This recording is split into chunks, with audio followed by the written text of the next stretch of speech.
स्वागत है आपका। आप देख रहे हैं इंडिया टीवी, आपके साथ मैं हूं प्राची पाराशर। वक्त हो गया है प्रहार का और प्रहार में सबसे पहले बात करेंगे पंजाब कांग्रेस में मचे घमासान की। एक तरफ राजा वड़िंग है तो दूसरी तरफ चरणजीत सिंह चन्नी। दोनों की लड़ाई के बीच कांग्रेस आलाकमान बुरी तरह से फंस गया है। पंजाब की कलह को लेकर अब से थोड़ी देर पहले पंजाब कांग्रेस के प्रभारी भूपेश बघेल ने दिल्ली में कांग्रेस महासचिव केसी वेणुगोपाल के साथ एक अहम मीटिंग की है। बड़ी खबर यह है कि भूपेश बघेल ने वेणुगोपाल को पंजाब की रिपोर्ट सौंप दी है। मीटिंग के बाद पंजाब में अध्यक्ष बदलने को लेकर बघेल ने बड़ा बयान दिया है। भूपेश बघेल ने प्रदेश अध्यक्ष बदलने की संभावना से करीब करीब इनकार कर दिया है। बघेल ने कहा है कि नेतृत्व परिवर्तन कोई गुड्डे गुड़ियों का खेल नहीं है। बघेल ने यह भी कहा है कि 6 दिन पंजाब दौरे के दौरान उन्होंने सभी से 1-to-1 मुलाकात की है। झगड़ा सुलझाने के लिए वो एक एक नेता से मिले और अब वहां की पूरी रिपोर्ट उन्होंने आलाकमान के हवाले कर दी है। और पंजाब में सभी नेताओं से मेरी मुलाकात हुई।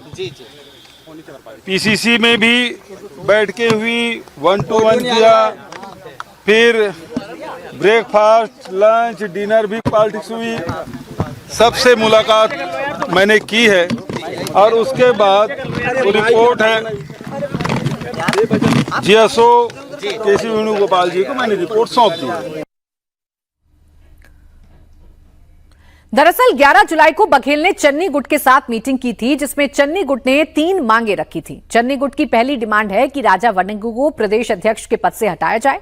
दूसरी डिमांड है चरणजीत सिंह चन्नी को सीएम का फेस घोषित किया जाए और तीसरी डिमांड है उम्मीदवारों के चयन में चन्नी की राय को तवज्जो दी जाए। लेकिन अब भूपेश बघेल ने साफ कर दिया है कि पंजाब में अध्यक्ष बदलना गुड्डे गुड़ियों का खेल नहीं है, यानी अध्यक्ष तो राजा वड़िंग ही रहेंगे। ऐसे में सवाल यह है कि अब चन्नी क्या करेंगे? क्या कांग्रेस का अलग गुट अब बनने जा रहा है पंजाब में? और अगर अलग गुट कांग्रेस का बनता है पंजाब में तो राहुल गांधी क्या करेंगे? कांग्रेस को कितना डैमेज आने वाले चुनावों में हो सकता है? विजयलक्ष्मी मेरी सहयोगी इस वक्त जुड़ गई हैं ज्यादा जानकारी के साथ। विजयलक्ष्मी, बघेल के बयान के साथ करीब करीब ये तो तय है कि राजा वड़िंग पर कोई फैसला नहीं होने जा रहा है, वो अपने पद पर बने रहेंगे, अध्यक्ष पद पर बने रहेंगे। ऐसे में सवाल यह है कि चन्नी क्या करेंगे और चन्नी की नाराजगी से जो डैमेज होगा उसे कैसे कांग्रेस कंट्रोल करेगी? अब देखिए, जो सोर्सेज बता रहे हैं वो तो यही कह रहे हैं कि बीच का रास्ता निकाला जाएगा नाराज लोगों को मनाने के लिए, लेकिन चन्नी खेमे की तो कोई और मांग है ही नहीं। एक ही मांग है कि राजा वड़िंग को हटाया जाए। अब बीच के रास्ते से ऐसी उम्मीद कम है कि चन्नी जो है, कम से कम चरणजीत सिंह चन्नी तो नहीं सहमत होंगे। बाकी जो नेता हैं वो भी लगातार कह रहे हैं कि राजा वड़िंग जो है उनको हटाया जाना चाहिए। अब ये बीच के रास्ते को लेकर के देखना है कि क्या कांग्रेस आलाकमान का क्या प्रपोजल होगा। लेकिन अब सोर्सेस कम से कम यहाँ तक की जो घटनाक्रम है, कल की जो मीटिंग हुई 3 नेताओं की और आज जो भूपेश बघेल ने रिपोर्ट सौंपी कांग्रेस के महासचिव, संगठन महासचिव को, उसके बाद तक का घटनाक्रम यही है कि स्टेटस को पंजाब में रहने वाला है। पंजाब के अध्यक्ष को नहीं बदलने वाली है कांग्रेस पार्टी। और इसके पीछे थॉट प्रोसेस ये है कि 4.5 साल जो व्यक्ति राज्य का अध्यक्ष रहा हो उसे चुनाव से महज 6 महीने पहले अगर बदल दिया जाएगा तो ये फिर राज्य में जो है इसके जो परिणाम है वो बहुत अच्छे नहीं रहेंगे, क्योंकि जो प्रदेश अध्यक्ष है उसकी पकड़ होती है। और साथ ही जो राजा वड़िंग को बनाए रखने के पीछे का लॉजिक है उसमें यह है कि 25 में से 24 जो हैं, 29 में से 24 जो हैं जो जिला अध्यक्ष हैं कांग्रेस पार्टी के, 29 में से 25 जिला अध्यक्ष उनके साथ खड़े हैं। इसके अलावा बताया जा रहा है कि 4 सांसद जो हैं पंजाब के, उनका समर्थन राजा वड़िंग के साथ है और 8 से 9 विधायक जो हैं वो राजा वड़िंग के साथ है। तो कांग्रेस पार्टी का जो शीर्ष नेतृत्व है उसको लगता है कि कांग्रेस का जो संगठन है उस पर राजा वड़िंग की पकड़ जो है वो बहुत अच्छी है। जिला अध्यक्षों का उनको समर्थन है, सांसदों का उनको समर्थन है और विधायक भी जो पिछली बार जीत कर आए उसमें ज्यादातर का समर्थन जो है वो राजा वड़िंग के साथ है। लोग आलाकमान के साथ खड़े होंगे। तो इसी थॉट प्रोसेस के साथ कांग्रेस पार्टी ने ये फैसला लिया है कि राजा वड़िंग को बनाए रखना है, स्टेटस को पंजाब में रखना है। अब ये जो नाराज खेमा है, देखना होगा कि इसकी अगली रणनीति क्या होगी। बिल्कुल, एक तरफ वड़िंग है जिनकी संगठन पर मजबूत पकड़ है, दूसरी तरफ चन्नी है जो पिछली बार 2 सीटों से चुनाव लड़ने के बाद भी हार गए थे, लेकिन इस बार अगर चन्नी नहीं मानते हैं तो जीतने से ज्यादा वो कांग्रेस को डैमेज करने के इरादे से मैदान में उतरेंगे और ये नुकसान कांग्रेस को भारी पड़ सकता है। विजयलक्ष्मी, आप बने रहिएगा हमारे साथ। सोमवार से संसद का मॉनसून सत्र भी शुरू होने वाला है। उससे पहले एनडीए के लिए गुड न्यूज है, क्योंकि शरद पवार की पार्टी एनसीपी संसद में परिसीमन बिल पर मोदी सरकार को सपोर्ट कर सकती है। सूत्रों का कहना है कि परिसीमन बिल को लेकर शरद पवार की पार्टी के स्टैंड में बड़ा बदलाव हुआ है। जिस शरद पवार की पार्टी ने पिछली बार 131वें संविधान संशोधन बिल यानी परिसीमन बिल का विरोध किया था, वो इस बार परिसीमन बिल का सपोर्ट करेगी। शरद पवार की एनसीपी के सभी 8 सांसद लोकसभा में परिसीमन बिल के सपोर्ट में वोट डालेंगे। सूत्रों का मानना है कि परिसीमन बिल पर सरकार के आग्रह का शरद पवार की पार्टी उस पर तैयार हो गई है। आपको बता दें कि इससे पहले टीएमसी के 28 में से 20 सांसद पहले ही एनडीए के सपोर्ट में आ चुके हैं। साथ ही उद्धव के 9 में से 6 सांसद तो शिवसेना यूबीटी छोड़कर शिंदे सेना में शामिल हो चुके हैं और अब शरद पवार की पार्टी के सपोर्ट में आने के बाद ये आंकड़ा बढ़कर 332 हो जाएगा। यानी अप्रैल में जिस एनडीए को 298 सांसदों का समर्थन था, वो अब बढ़कर 332 तक पहुंच गया है। हालांकि इस बारे में जब एनसीपी शरद पवार गुट के नेता जयंत पाटिल से पूछा गया तो उनका कहना है कि इस बारे में फैसला सुप्रिया सुले को ही लेना है। जो बातें चल रही हैं शरद पवार पार्टी को लेकर, जो बातें चल रही हैं कि एनडीए के नए सहयोगी दल के रूप में उन्हें भविष्य में देखा जा सकता है, इससे लेकर पार्टी में अंदरूनी कुछ चर्चा हो रही है सर? हमारे पार्टी में अंदरूनी कोई चर्चा नहीं चालू। हमारी जो भी दिल्ली की दिशा है, वो हमारी नेता सुप्रिया सुले वो दिल्ली में बैठ के हमारे जो 8 सांसद हैं उनको विचार में रखे, उनके साथ विचार विमर्श करके तय करेंगे। डिलिमिटेशन बिल को लेकर सर क्या कुछ बातें चल रही है पार्टी के अंदर, क्योंकि एक तबका ये भी है जो ये कह रहा है कि इस मुद्दे पर, खासतौर पर डिलिमिटेशन पर शरद पवार की पार्टी जो है वो समर्थन दे सकती है एनडीए को, अगर साथ में नहीं तो बाहरी तौर पे ही सही। वैसे हमारे साथ कोई चर्चा नहीं हुई है, लेकिन सुप्रिया ने उनके सारे दूसरे 7 संसद साथी हैं, उनसे कुछ बातचीत की होगी। पवार साहब भी है, उनसे भी बातचीत की होगी। अब क्या निर्णय हुआ है मुझे मालूम नहीं। हालांकि इसे लेकर कांग्रेस के सीनियर लीडर और देश के पूर्व गृह मंत्री पी चिदम्बरम ने बड़ा दावा किया है। चिदम्बरम ने दावा किया है कि संसद में शरद पवार और स्टालिन की पार्टी परिसीमन बिल का सपोर्ट करेगी। कांग्रेस नेता चिदम्बरम का कहना है कि केंद्र सरकार मॉनसून सत्र में परिसीमन बिल यानी 131वां संविधान संशोधन बिल संसद में दोबारा ला सकती है, जो अप्रैल में 2/3 बहुमत नहीं होने की वजह से गिर गया था। चिदम्बरम का दावा है कि इसके लिए शरद पवार की एनसीपी और स्टालिन की डीएमके के साथ बीजेपी संपर्क में है। ये दोनों संसद में सरकार का साथ दे सकते हैं। अब खुद कांग्रेस के सीनियर लीडर अगर ये कह रहे हैं तो समझा जा सकता है कि बीजेपी की तैयारी कितनी स्ट्रांग है। दरअसल अप्रैल से जुलाई तक संसद का सीन काफी बदल चुका है। ममता दीदी के 28 में से 20 सांसद टूटकर अब अलग दल में शामिल हो चुके हैं, वो एनडीए के साथी बन चुके हैं। ऐसे में नंबर गेम की अगर बात करें तो एनडीए कितना स्ट्रांग हुआ है, आइए ये आपको बताते हैं। देखिए, एनडीए के पास कुल अपने सांसद हैं 298, टीएमसी के बाकी 20 सांसद और ऐड कर लीजिए और उद्धव के 6 बाकी सांसदों को ऐड कर लीजिए तो ये आंकड़ा हो जाता है 324 का। अब जरूरत कितने की है? 360 की है। 2/3 की अगर बात करें तो 360 की संख्या चाहिए एनडीए को परिसीमन का बिल पास कराने के लिए। अभी 36 और सांसदों की जरूरत एनडीए को है, ताकि परिसीमन का बिल अगर दोबारा रखा जाता है सदन के अंदर फ्लोर पर तो फिर इसे गिराया ना जा सके। अब संभावनाएं क्या बन रही हैं ये भी समझ लीजिए। एनडीए के पास 298 हैं, टीएमसी के 20 बाकी सांसद मिल चुके हैं, उद्धव के 6 बाकी सांसद भी मिल चुके हैं। अब बात चल रही है एनसीपी शरद पवार गुट की, जिनके पास 8 सांसद हैं। ये भी एनडीए का सपोर्ट कर सकते हैं फ्लोर पर। और डीएमके यानी स्टालिन की जो नाराजगी हुई थी थी कांग्रेस से तमिलनाडु के चुनाव में, उसके बाद से डीएमके का रुख काफी बदला है। ऐसे में माना जा रहा है कि स्टालिन के 22 सांसद भी समर्थन कर सकते हैं, तो यह आंकड़ा हो जाएगा 354 का, यानी 2/3 बहुमत से सिर्फ 6 कम रह जाएंगे एनडीए के पास। ऐसे में देखना वाकई में दिलचस्प है कि दोनों पार्टियों का रुख क्या होता है। अब सचिन चौधरी हमारे सहयोगी इस वक्त जुड़ गए हैं ज्यादा जानकारी के साथ। सचिन, एग्जैक्ट रिपोर्ट बताइए, इस वक्त महाराष्ट्र में चल क्या रहा है? यूबीटी के 6 सांसद बागी हुए थे, वो तस्वीर तो हमने देखी थी, लेकिन शरद पवार गुट के ये 8 सांसद क्या सपोर्ट करने के लिए पूरी तरीके से तैयार हैं? पार्टी का रुख क्या है?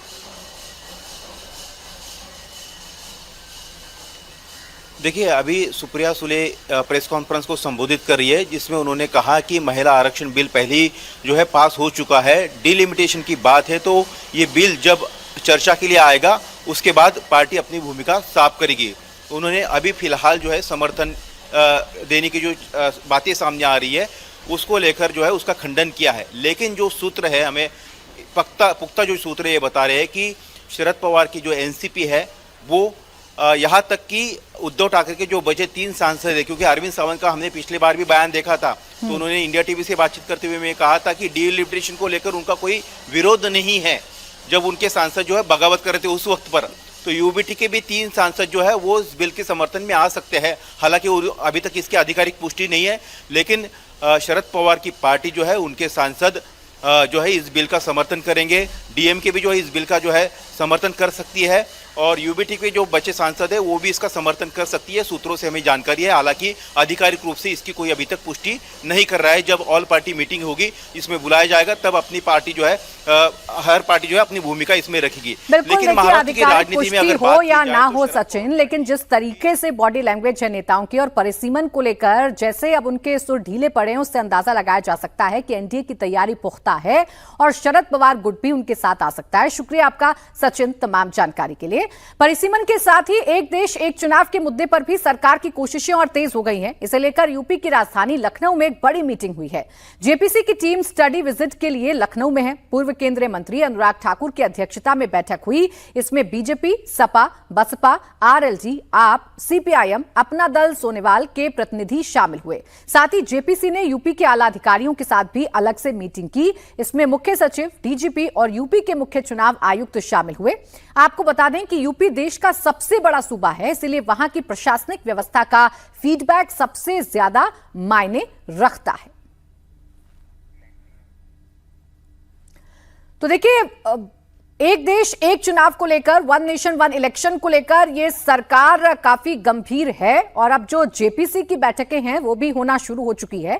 और सबसे पहले उत्तर प्रदेश में बैठक हुई है, क्योंकि उत्तर प्रदेश सीटों के लिहाज से भी सबसे बड़ा राज्य है। ऐसे में यहां प्रशासनिक अमले से जानकारी जुटाना सबसे ज्यादा महत्वपूर्ण हो सकता है। परिसीमन के बाद सबसे ज्यादा महत्वपूर्ण बिल अगर कोई है तो वो वन नेशन वन इलेक्शन का है और इसको लेकर भी मोदी सरकार ने अपनी तैयारियों को पुख्ता करना शुरू कर दिया है। सरकार चाहती है कि एक देश एक चुनाव का ही प्रावधान हो और इसी को लेकर तमाम दलों से बातचीत की जा रही है। तमाम विपक्षी दलों को साथ में लाने की कोशिश सरकार कर रही है ताकि फ्लोर पर इस बिल को गिराया ना जा सके और वन नेशन वन इलेक्शन वाली जो सोच है इस सरकार की वो इस देश में लागू हो सके।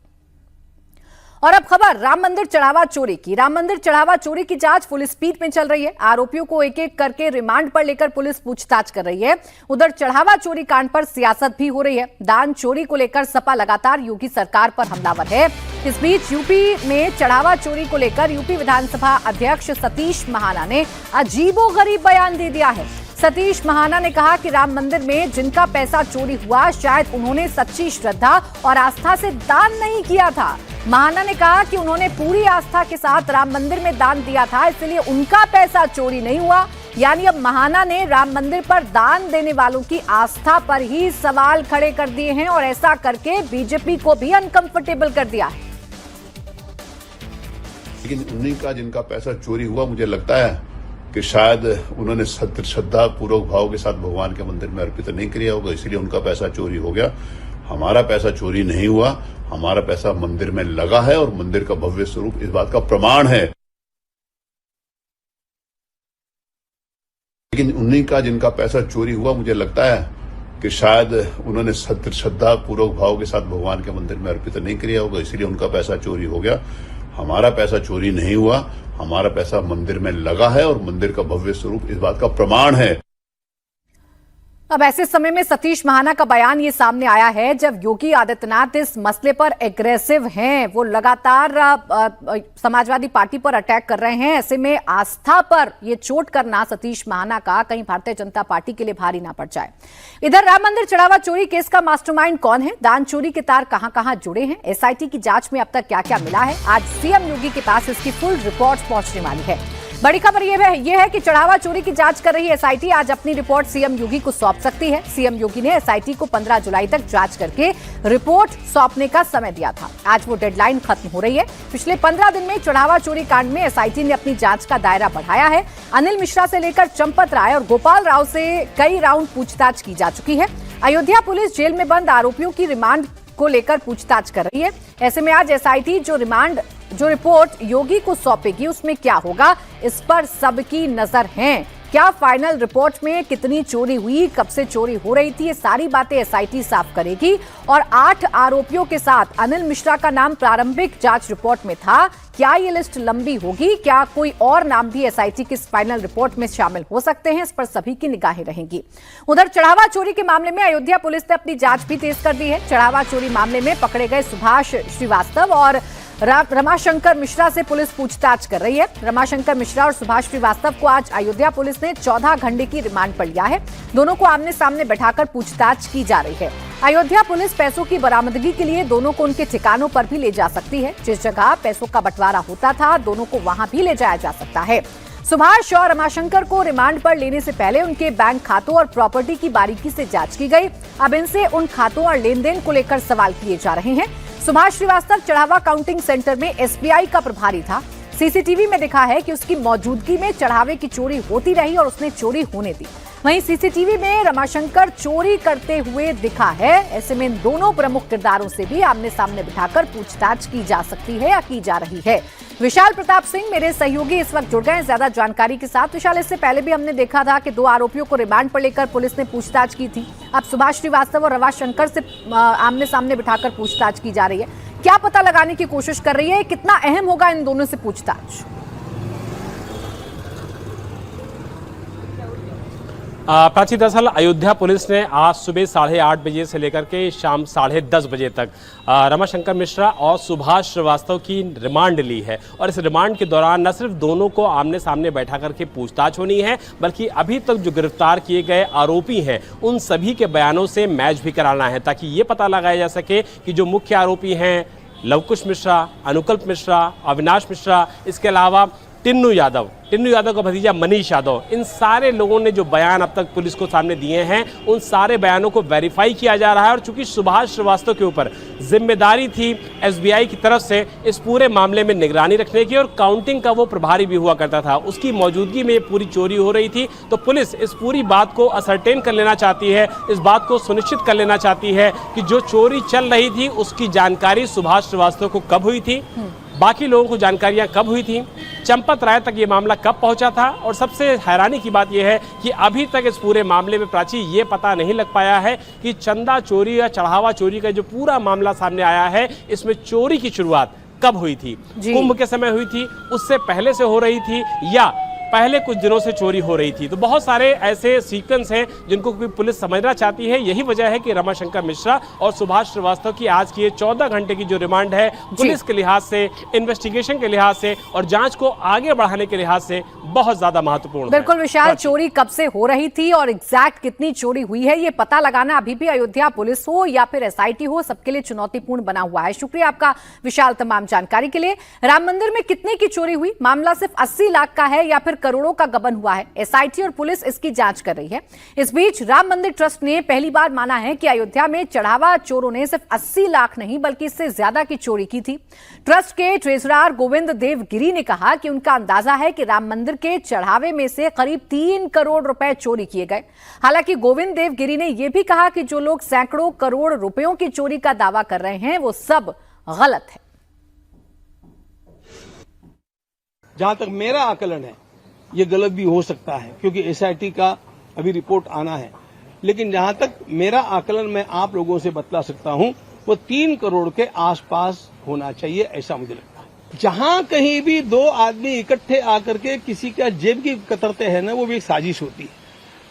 तो इतनी बड़ी चोरी हो गई तो साजिश है, लेकिन ये साजिश वो चोरों की साजिश है, बड़े लोगों की साजिश नहीं है। देखिए, ये मुझे भी लगता है 15,000 का वेतन उसको आप देंगे और उसके सामने रोज लाखों रुपयों की गिनती करेंगे तो, और दिन भर का काम उसको 8 घंटे करना पड़ेगा, तो एसबीआई को इसका विचार करना चाहिए। चोरी दिखाना जरूरी है, चोरों को सजा मिलनी चाहिए, इसका आग्रह रखना भी जरूरी है। चोरों का विरोध कीजिए, लेकिन राम भक्ति का विरोध मत कीजिए, राम भक्तों का विरोध मत कीजिए, जो सेवा प्रामाणिकता से उनका विरोध मत कीजिए।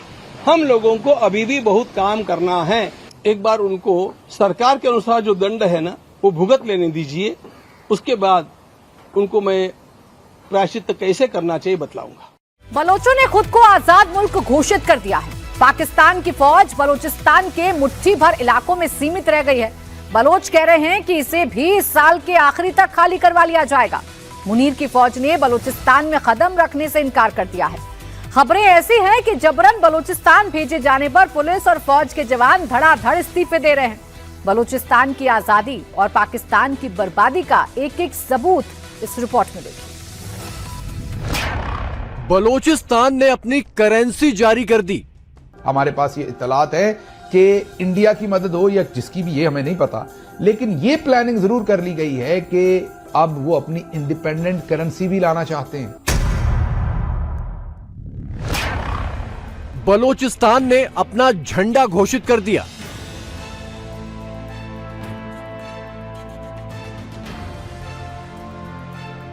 लोग किसी और तरह निकल गए, वो कुछ और सोच रहे हैं, जबकि ये बहुत पीछे रह गए, 40 साल 50 साल पीछे।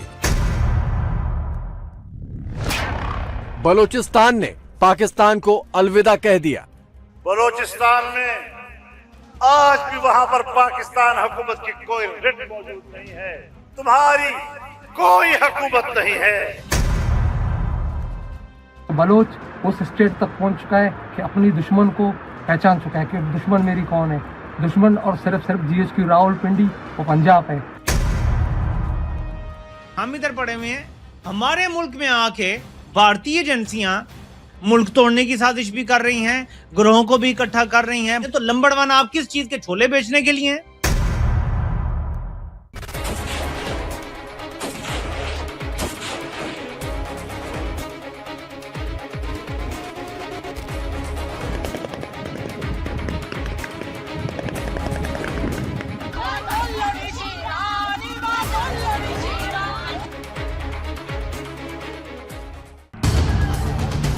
जनरल मुनीर बलोचिस्तान में ऑपरेशन चलाने निकला था, लेकिन उससे पहले ही बलोचों ने पाकिस्तान के नक्शे का ऑपरेशन कर डाला। ये चिट्ठी देखिए, रिपब्लिक ऑफ बलोचिस्तान ने अपनी आजादी की घोषणा कर दी। तारीख है 13 जुलाई 2026। एक आजाद मुल्क के लिए जो जो जरूरी है, बलोचों ने अपनी इस चिट्ठी में वो सब होने का दावा ठोक दिया है। चिट्ठी में कहा गया है कि बलूचिस्तान के 85% हिस्से पर स्थानीय कंट्रोल है। चिट्ठी में बताया गया है कि स्थानीय करेंसी भी जारी कर दी गई है, जिसका नाम है बलोची फालूस। बलोची झंडा तो पहले से ही पूरे बलूचिस्तान में फहराया जा रहा है। इसके अलावा बलोची राष्ट्रगान का ऐलान भी हो गया है, जिसका नाम है माँ चुकैन बलोचानी। बेखौफ बलोची महिलाओं की जुबान पर जो गीत है, वही है बलूचिस्तान का राष्ट्रगान।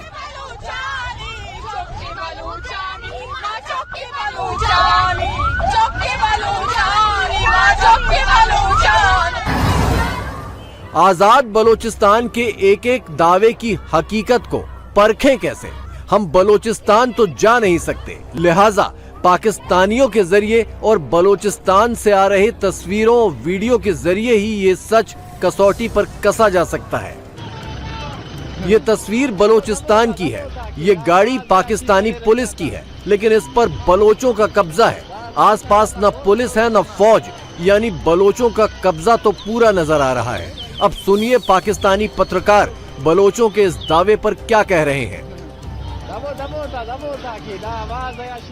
ये पुलिस की गाड़ी है जिसे BLA वाले लेकर फिर रहे हैं और गश्त कर रहे हैं। ये रियासत पाकिस्तान है जिसको अब नौशकी की हद तक से कम BLA वाले चला रहे हैं। हमारे पास ये इत्तलात है कि इंडिया की मदद हो या जिसकी भी, ये हमें नहीं पता, लेकिन ये प्लानिंग जरूर कर ली गई है कि जो नौशकी है और इस तरह के गिरदोनवा के इलाके हैं और TTP के ज़ेरे असर और BLA के ज़ेरे असर जो इलाके हैं, वहां पर अब वो अपनी इंडिपेंडेंट करेंसी भी लाना चाहते हैं। आप दुरुस्त सुन रहे हैं, वो अपनी इंडिपेंडेंट करेंसी लॉन्च करना चाहते हैं। करते हैं या नहीं ये हमें नहीं पता। जो लोकल ग्राउंड के ऊपर सहाफी हैं वो क्लेम करते हैं कि तैयारियां शुरू की जा रही हैं। वो इस हद तक दूर निकल गए हैं कि वो अब अपनी करेंसी भी वहां दहशतगर्द ग्रुप जो है वो लॉन्च करना चाहते हैं। लेकिन हम लोगों को कहते हैं कि एक SHO की मार है, हम तुन के रख देंगे, हम तबाही कर देंगे। बलोचों की अपनी स्वतंत्र करेंसी की बात पर भी खुद पाकिस्तानी मीडिया ही मोहर लगा रहा है। अब देखिए अगली तस्वीर। बलोचिस्तान में पाकिस्तानी फौज की जो चौकियां हैं, वहां पर फौजी खुद नहीं बैठ रहे बल्कि एक डमी बिठा रहे हैं ताकि दूर से लगे कि ये फौजी है। ये है बलोचों का खौफ कि पाकिस्तानी फौजी अपनी रूटीन ड्यूटी से भाग चुके हैं। ना आर्मी की कोई हैसियत बची, ना आर्मी चीफ की। तस्वीरों के अलावा पाकिस्तान के कट्टरपंथी भी खुद इस सच पर मोहर लगा रहे हैं। मैं आर्मी चीफ से कहना चाहता हूं, अपनी जिम्मेदारी पे नजर रखो। मुल्क उजड़ रहा है। बलोचिस्तान में आज भी वहां पर पाकिस्तान हुकूमत की कोई रिट मौजूद नहीं है, तुम्हारी कोई हुकूमत नहीं है। लेकिन हम तो बलोच इलाके को रो रहे थे, अब तो पश्तून इलाका भी खून में नहा रहा है। पश्तून इलाके में हमने 2-3 दिन के अंदर 50 से ज्यादा लाशें वसूल की हैं। इस मुल्क को बचाने के लिए एक कश्मीर रह गया था कि जो पुरअमन था, आज वो कश्मीर उबल रहा है। बलोचिस्तान ने ये आजाद हैसियत ऐसे ही हासिल नहीं कर ली। बलोच मर्दों के साथ साथ महिलाओं ने भी वर्दी पहनी, बंदूक उठाई, मोर्चे पर गईं और शहादत दी। तब जाकर मुनीर के कदम बलोचिस्तान से उखड़े हैं। बलोचों को महज 1500 बागी कहने वाला मुनीर और उसकी फौज अब सिर्फ क्वेटा के आसपास के कुछ इलाकों में रह गई है। खुदा की कसम, हुकूमत खुद वजीराना बलूचिस्तान वो खुजदार तक नहीं आ सकता बगैर हेलीकॉप्टर के। क्वेटा के छोटे से टुकड़े के अंदर, छोटे से टुकड़े में वहां सिर्फ हुकूमत है, नहीं है। हमारे फौजी भाई जो हमारे मुसलमान है, हमारे मुल्क का अजीम सरमाया, उनको कौन मरवा रहा है? इसलिए मेरी गुजारिश ये है, हमें मुत्तफिक होने की जरूरत है। हमें खारिजी कह करके हम अपने हजारों मुसलमानों को मरवा रहे हैं। बलूचिस्तान में ये काम पिछले 78 साल से हो रहा है, लेकिन अब जो कुछ जिस तरफ से यहाँ पे इस वक्त जो लेटेस्ट क्वेटा के अंदर एहतजाज चल रहा है, ये दहशतगर्दी नामंजूर के नारे तो लग रहे हैं। ये माजरा क्या है? बलूचिस्तान में पाकिस्तानी रियासत की, कठपुतली हुकूमत की और पाकिस्तानी फौज की जो रिट है ना, वो सिर्फ क्वेटा शहर तक महदूद हो गई है। अगर आप बलूच हिस्से की तरफ जाए, मस्तूंग से लेकर के अगर आप नोशकी जाए, दालबंदीन जाए, वहां पे BLA वाले सरगर्म है। उन्होंने जगहों पे कब्जे किए हुए, रोडों पे कब्जे किए हुए हैं। वहां फौज का, FC का, पुलिस का कोई भी नामो निशान नहीं है। बेशरम, बेहिस, नायल, कठपुतली सरफराज बुगटी और उसकी हुकूमत बैठी हुई है वहां पर बेहिस। मुनीर ने बलोचिस्तान से पिछले हफ्ते ही 46 फौजियों की लाशें उठवाई हैं। खुद रावलपिंडी में छिपा बैठा है, लेकिन बलोचों के हाथों मरने के लिए फिर से फौजी उतार दिए ऑपरेशन के नाम पर।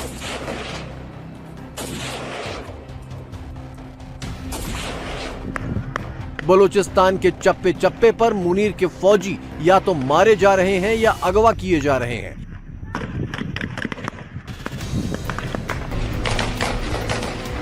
क्योंकि बलोचों की नजर में मुनीर और उसका हर जवान बलोचिस्तान का सबसे बड़ा दुश्मन है। पाकिस्तानी ISI या पाकिस्तानी MIA या CTD के नाम से बलोच को मावरा अदालत बाकायदा आए दिन टार्चर सेल को और मकसूदा लाशें पैक दी जा रही है। दुनिया के अंदर बलोच के सच को दबा दिया जा रहा है। कि बलोच उस स्टेट तक पहुंच चुका है कि अपनी दुश्मन को पहचान चुका है कि दुश्मन मेरी कौन है। दुश्मन और सिर्फ GHQ रावलपिंडी और पंजाब है। उस हद तक बलोच पहुंच चुका है कि वो बलोच अपनी घर में आज बैठने से डरता है। क्यों कि आए दिन कोई मुझे उठा दिया जाए तो उसके बाद मेरी मकसूदा लाशें फेंक देते हैं रोडों के ऊपर। बलोच को सिर्फ और सिर्फ एक ही तरीके से अपनी नस्ल को बचा सकता है, सिर्फ वो बंदूक की जोर से। कि बलोच आज जिंदा है सिर्फ मुसल्ला तंजीमों की वजह से। दुनिया खामोश बैठा हुआ है, तमाशा देख रहा है सिर्फ और सिर्फ। बलोच की नस्ल कुशी की जा रही है, कोई एक्शन नहीं लेता है। वो सिर्फ और सिर्फ बंदूक की जोर से आपकी नस्ल बच सकता है दुनिया के अंदर। एक जालिम और जाबिर हमारे ऊपर कब्जा है। इसके वजह से सिर्फ और सिर्फ पाकिस्तान और GHQ रावलपिंडी है, इसके बावजूद और वो पंजाबी है। जो पंजाबी आज अपने को अफजल तरीन कौम कहता है, बलोच को सिर्फ और भेड़ बकरियां चराने वाले कहते हैं। आजाद बलोचिस्तान दिखेगा कैसे, इस नक्शे में देख लीजिए। बलोचिस्तान के पश्चिम में ईरान है, उत्तर और उत्तर पश्चिम में अफगानिस्तान है, पूर्व में पाकिस्तान का सिंध है और फिर भारत है। अगर सिंध में भी खेल हो गया तो बलोचिस्तान हिंदुस्तान का पड़ोसी बन सकता है। वैसे भारत का पड़ोसी बनने की हसरत खुद बलोचिस्तान की है। तिरंगा और बलोच झंडा हाथों में लेकर लहराती बच्चियों का ये पुराना वीडियो इस वक्त पाकिस्तान में फिर से जबरदस्त वायरल है। इसी वीडियो को देख कर पाकिस्तान अपनी छाती पीट रहा है। तो ना उनकी बलूचिस्तान में हुकूमत है, ना खैबर पख्तूनख्वा में हुकूमत है। खैबर पख्तूनख्वा में भी ऐसे इलाके हैं कि शाम के बाद पुलिस बाहर नहीं निकल सकती, और बलूचिस्तान में तो पूरे बलूचिस्तान में कोयटा कैंट से 5 मिनट के फासले पे कोई नहीं जा सकता रात के टाइम। ये हालात है, दनदनाते फिर रहे हैं वहां पे गिरोह, तो आपका कंट्रोल तो खत्म हो गया। अगर भारतीय रॉ ये करने में कामयाब हो गई है कि बलूचिस्तान में भी उन्होंने शोरिश पैदा कर दी, खैबर पख्तूनख्वा में भी कर दी, सारे गिरोहों को भी इकट्ठा कर दिया, आपका जीना हराम कर दिया, तो फिर नंबर 1 आप तो ना हुए, नंबर 1 तो रॉ हो गई। तो ये डूब मरने का मकाम है फिर हमारे लिए। फिर इस्तीफे आने चाहिए थे। मैं तो नहीं कह रहा, आप कह रहे हैं वो नंबर 1 है। आप कह रहे हैं कि हम इधर पड़े हुए हैं, हमारे मुल्क में आके भारतीय एजेंसियां मुल्क तोड़ने की साजिश भी कर रही हैं, गिरोहों को भी इकट्ठा कर रही हैं, बंदे भी अगवा कर रही हैं, बंदे कत्ल भी कर रही हैं, हमारी ट्रेनें भी अगवा हो रही हैं। ये सब अगर भारतीय एजेंसियां कर रही हैं तो नंबर 1 आप किस चीज के छोले बेचने के लिए हैं? मुनीर और उसकी फौज भारत के नाम का रोना ही रोती रह गई। उधर बलोचों ने पूरा बलोचिस्तान करीब करीब छीन ही लिया। पाकिस्तानी फौज की वर्दी भी छीन ली, बंदूकें भी छीन ली, गाड़ियां भी छीन ली और इसी के साथ बची खुची इज्जत भी छीन ली। बलोचिस्तान के तमाम सड़कों पर बलोचों के चेक पोस्ट हैं और आने जाने वालों की बकायदा चेकिंग होती है कि कहीं कोई पाकिस्तानी पंजाब का आदमी तो नहीं घुसाया। परेशानी बढ़ती जा रही है बलूचिस्तान और कश्मीर की जो इस वक्त सूरत हाल है। इन्हें अंदाजा भी नहीं है पाकिस्तान की एस्टेब्लिशमेंट को कि ये किस आग के साथ खेल रहे हैं। ना इन्हें तारीख का इदराक है, ना ये इन लोगों के बारे में जानते हैं और ना इन्हें लोगों के शऊर का इस वक्त अंदाजा है। लोग किसी और तरह निकल गए हैं, वो कुछ और सोच रहे हैं, जबकि ये बहुत पीछे रह गए, 40 साल 50 साल पीछे। ना इनसे अब बयानिया बन रहा है और ना चीज़ें इनके कंट्रोल में आ रही हैं। एक बहुत बड़ा फेलियर इनके सामने आकर खड़ा है और ये किसी और पर मलबा भी नहीं डाल सकते। तो ये वाकयात ऐसे हैं जो एक बार फिर बलूचिस्तान के इशू को उजागर करें। एक अलार्मिंग लहर पूरे मुल्क में दौड़ गई कि यकदम ऐसा क्या हुआ कि इन हमलों में शिद्दत आई है। इस नौइयत के अटैक्स हुए हैं जिसमें पुलिस एहलकारों को यरगमाल बनाकर ले गए और बाद में बड़े पैमाने पर शहादतें हुई, उनको शहीद कर दिया गया। इंडिया अपना बदला ले रहा है, आपकी सेसेशनिस्ट फोर्सेस को सपोर्ट कर रहा है और वो जिसे वो डोवल डॉक्ट्रिन कहते हैं जी, कोई उससे छुपाई भी बात नहीं है। इजराइल जो है उसकी तरफ से बहुत से बयान आए हैं कि ईरान से भी ज़्यादा ख़तरनाक वो पाकिस्तान को समझता है क्योंकि पाकिस्तान के पास न्यूक्लियर बॉम्ब है। बलूचिस्तान के पहाड़ों में सोने की खदानें हैं, बलूचिस्तान के पहाड़ों में तांबे की खदानें हैं, बलूचिस्तान के पहाड़ों में रेयर अर्थ मिनरल्स की खदानें हैं, बलूचिस्तान की जमीन के नीचे नेचुरल गैस का भंडार है। इसी खजाने को लूटने के लिए पाकिस्तानी फौज ने पहले चीन को अंदर बुलाया और अब मुनीर ट्रंप को भी न्योता दे आया। लेकिन इस खजाने पर जिसका असल हक है वो बलोच धक्के और गोलियां खाता रहा। आज कबायली पहाड़ों में अगर कोई जंग है तो वो इसी बुनियाद पर हो रही है कि पाकिस्तान के मादनी ज़खायर को बेचा जा रहा है और मकामी आबादी को बेइख्तियार करके उससे उनका इख्तियार छीन कर वो समझते हैं कि हम खुद ही कारोबार कर सकते हैं। बलूचिस्तान के अवाम और उनके बच्चे वहां के वसाइल के मालिक हैं। खैबर पख्तूनख्वा के अवाम और उनके बच्चे वहां के वसाइल के मालिक हैं। किसी का कोई माई का लाल उनके हुकूक पर डाका नहीं डाल सकता, और अगर डाला जाएगा तो फिर यही बेचैनियां आएंगी जो आज बलूचिस्तान में हैं, वही बेचैनियां जो खैबर पख्तूनख्वा में हैं, और यही बेचैनियां कल पंजाब में उतर सकती हैं। पाकिस्तानी पंजाब में बेचैनी तो उतर ही चुकी है, क्योंकि यहीं पर शरीफों की सरकार विराजमान है और यहीं पर मुनीर का बंकर है। पाकिस्तानी पंजाबियों से बलोची ऐसी नफरत इसीलिए करते हैं क्योंकि उन्हें लूटने वाले सारे गिरोह यहीं पर डेरा जमाए बैठे हैं, लेकिन बड़ी बेशर्मी से अपनी करतूतों का ठीकरा भारत पर फोड़ते हैं। हम अगर सवाल करते हैं कि भारत को रोकेगा कौन, तो आपको धंधल पड़ जाता है, आपको गुस्सा आ जाता है, दूसरा गद्दार लगना शुरू हो जाता है। भाई हम यही तो कह रहे हैं कि भारत अगर ये करवा रहा है तो रोकना किसने है? वो आते कहां से हैं? भारत ड्रोन से गिरा रहा है, क्यों हॉट एयर बलून के जरिए गिरा रहा है, उनके जहाज आके यहाँ पे सॉटिस फेंक रहे हैं। कैसे आ रहा है? बॉर्डर से आ रहा है ना। अगर असला आ रहा है, बॉर्डर पे कौन खड़ा है? बॉर्डर किसकी जिम्मेदारी है चेक करना? बॉर्डर किसकी जिम्मेदारी है वहां से स्मगलिंग को रोकना? अगर हथियारों की स्मगलिंग हो रही है, ये रोकना आपका काम है। पाकिस्तान को बचाने का वायदा रास्ता है कि आप बैरकों में जाएंगे और हुकूमत सिविलियंस के हवाले करेंगे ताकि वो हुकूमत चलाएं, आप बॉर्डर कंट्रोल करें। ये फार्मूला है। इसके अलावा हर फार्मूला जो है वो नाकाम है और नाकाम ही रहेगा। मजे की बात देखिए कि बलूचिस्तान में हो रही अपनी पिटाई में भारत का हाथ होने का रोना रोने वाली मुनीर की फौज को उसका मीडिया ही बेनकाब कर रहा है। जब बलूचिस्तान वाला चूरण बिकना बंद हो गया तो मुनीर ने अपनी मीडिया को बुलाकर बाकायदा ये डायरेक्शन दी कि भारत के खिलाफ बेसिर पैर का नैरेटिव चलाओ, लेकिन वो भी फेल हो गया। डीजी आईएसपीआर ने कहा कि जो कुछ कश्मीर में हो रहा है और जो कुछ बलूचिस्तान में हो रहा है, इसके पीछे भी भारत है और हमें ये पता है। तो इस पे सहाफियों ने यह सवाल किया कि अगर ये भारत करवा रहा है तो फिर आपने ज्वाइंट अवामी एक्शन कमेटी के लोगों से मुआहदे क्यों किए? डीजी आईएसपीआर की जो मुलाकात हुई आज से चंद दिन पहले सहाफियों के साथ, डीजी आईएसपीआर ने सहाफियों को यह हुक्म जारी किया कि आप भारत के खिलाफ जितना ज्यादा हो सके वो आप अपने मीडिया को कवरेज दें, यानी जितनी ज्यादा भारत के मामलात पे आप कवरेज कर सकते हैं आप कवरेज करें। और डीजी आईएसपीआर ने जो दावा किया वो ये था कि भारत बहुत जल्दी टुकड़े टुकड़े होने जा रहा है। आपने टीवी चैनल्स पर यही बताना है कि भारत के टुकड़े होने जा रहे हैं। अगर तो भारत के टुकड़े होने जा रहे हैं तो वो दुनिया भर के ममालिक के साथ इतने बड़े बड़े मुआहदे कर रहा है, जापान के साथ, अमेरिका के साथ और यूरोप के साथ। इसका भी डीजी आईएसपीआर कोई तसल्ली बख्श जवाब नहीं दे पाए, लेकिन वो बज़िद थे कि बस आप भारत के ऊपर चढ़ाई कर दें सारे मिलकर, और पाकिस्तानी मीडिया जो है वो भारत के खिलाफ खबरें चलाए जिनका सर पांव भी नहीं है। इसी तरह मीडिया की क्रेडिबिलिटी खत्म हो जाती है। मुनीर की फौज पूरे पाकिस्तान में झूठ का पुलिंदा उड़ाती रह जाएगी। बलोच बागियों ने अपनी आजादी की चिट्ठी में ये दावा भी किया है कि पाकिस्तानी फौज को बचे खुचे इलाकों से भी इस साल के आखिर तक खदेड़ दिया जाएगा और इसके बाद खैबर पख्तूनख्वा का नंबर आएगा, क्योंकि पाकिस्तान के खिलाफ जंग में बलोच और पठान साथ साथ हैं।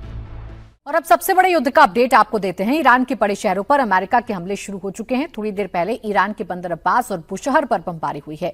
ईरान के इन दोनों शहरों में नेवी का बड़ा बेस है, मेंटेनेंस फैक्ट्री है। यहां पर एक के बाद एक धमाके हुए। ईरान युद्ध 2.0 में अमेरिका ने ऐसी फौज उतारी जिनको ना ईरान की गोलियां रोक पाती हैं और ना ईरान के रडार पकड़ पाते हैं।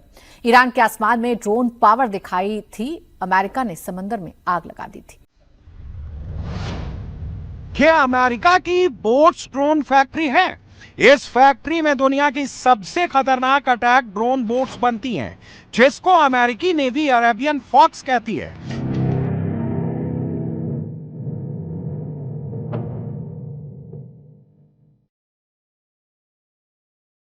क्योंकि ये ड्रोन बोट्स कब कहां से आती हैं, कब धमाका होता है, किसी को भनक तक नहीं लगती।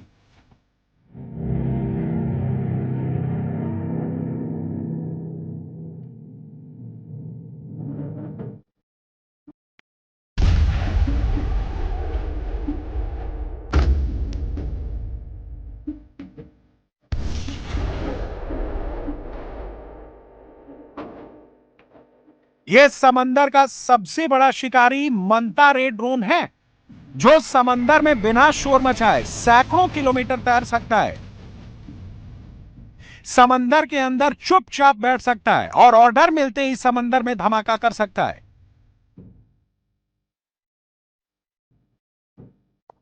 यह दुनिया का सबसे एडवांस, सबसे डेंजरस अंडर वेपन है, जो सबमरीन भी है, वॉरशिप भी है और एयर स्ट्राइक भी करता है।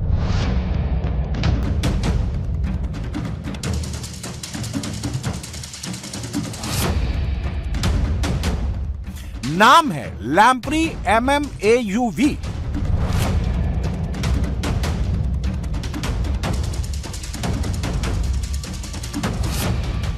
यह टेक्नोलॉजी दुनिया में चुनिंदा देशों के पास है, वर्टिकल टेक ऑफ वाला ड्रोन।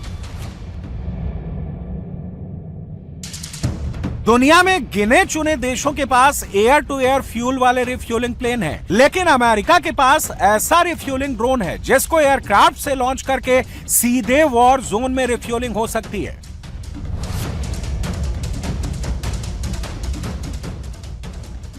यह अमेरिका की ड्रोन नेवी है, ये अमेरिका के ड्रोन लड़ाके हैं। ईरान के खिलाफ अमेरिका ने इस बार drone ship, drone boats, drone bomber, पूरी ड्रोन नेवी उतार दी है। यह दुनिया की सबसे एडवांस, सबसे हाईटेक जंग बन गई है।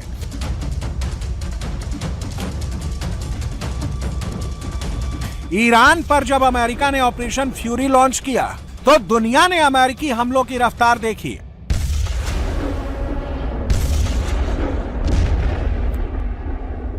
अमेरिका ने एडवांस फाइटर जेट्स, मिसाइल का इस्तेमाल किया, ईरान पर सबसे ज्यादा हवाई हमला किया। लेकिन ईरान युद्ध 2.0 पहले से एकदम अलग है। इस बार समंदर से आग लगेगी, समंदर से आग बरसेगी, इस बार समंदर से संग्राम होगा और इस बार अमेरिकी रोबो नेवी जंग लड़ेगी और यह जंग बहुत खतरनाक होने वाली है।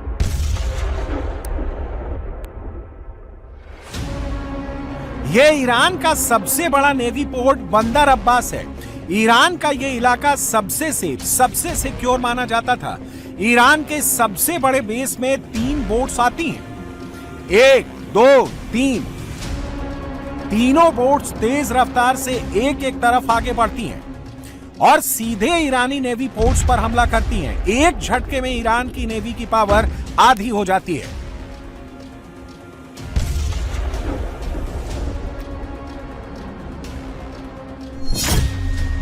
बंदर अब्बास से ईरान स्ट्रेट ऑफ हॉर्मुज को कंट्रोल करता है। इस सटीक हमले में बंदर अब्बास पोर्ट पर मौजूद ईरान की सबमरीन और युद्धपोतों की मरम्मत करने वाली फैसिलिटी को पूरी तरह नेस्तोनाबूद कर दिया गया। अमेरिका का दावा है कि इस हमले के बाद हॉर्मुज और रेड सी पर कॉमर्शियल जहाजों को निशाना बनाने की ईरान की क्षमता बेहद कमजोर हो गई है।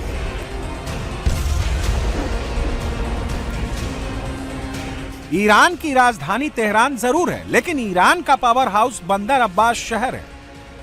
बंदर अब्बास से ईरान हॉर्मुज पर नियंत्रण रखता है। बंदर अब्बास से ईरान का 60% से ज्यादा व्यापार समंदर के रास्ते होता है। तेल के जहाज यहीं से जाते हैं, ईरान के पास सप्लाई यहीं से आती है।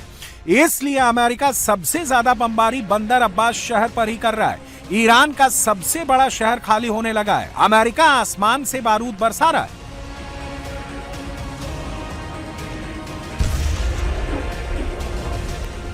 और ईरान की नेवल पावर को पूरी तरह से खत्म कर रहा है। अगर अमेरिका ईरान के सबसे बड़े शहर बंदर अब्बास पर कंट्रोल कर लेता है और अब अमेरिका हॉर्मुज से ईरान का कंट्रोल खत्म करना चाहता है, और ऐसा होगा इन बोट से। ये वही ड्रोन बोट्स हैं जिससे अमेरिका ने ईरान पर हमला किया।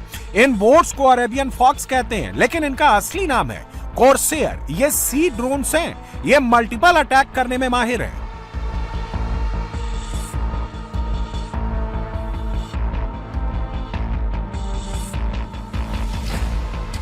समंदर में लाल रंग का एक टारगेट है जिसको खत्म करने का टास्क सी ड्रोन कॉर्सेयर को मिला है। समुद्री ड्रोन बोट्स कॉर्सेयर 2 तरह से हमला कर सकती है। एक खुद जाकर टारगेट में ब्लास्ट हो जाए, दूसरा टारगेट के पास जाकर मिसाइल से हमला करे। पहला हमला तो दुनिया ने बंदर अब्बास में देख लिया, दूसरा हमला देखिए। समंदर में लाल रंग का एक छोटा सा जहाज है। ड्रोन बोट्स कॉर्सेयर को कमांड सेंटर से ऑर्डर आता है। ड्रोन बोट्स कॉर्सेयर रेंज पर पहुंचता है, तभी उस पर रखा एक बॉक्स खुलता है। बॉक्स से रॉकेट जैसा कुछ निकलता है और समंदर पर तैरते हुए आगे बढ़ता है। फिर होता है धमाका।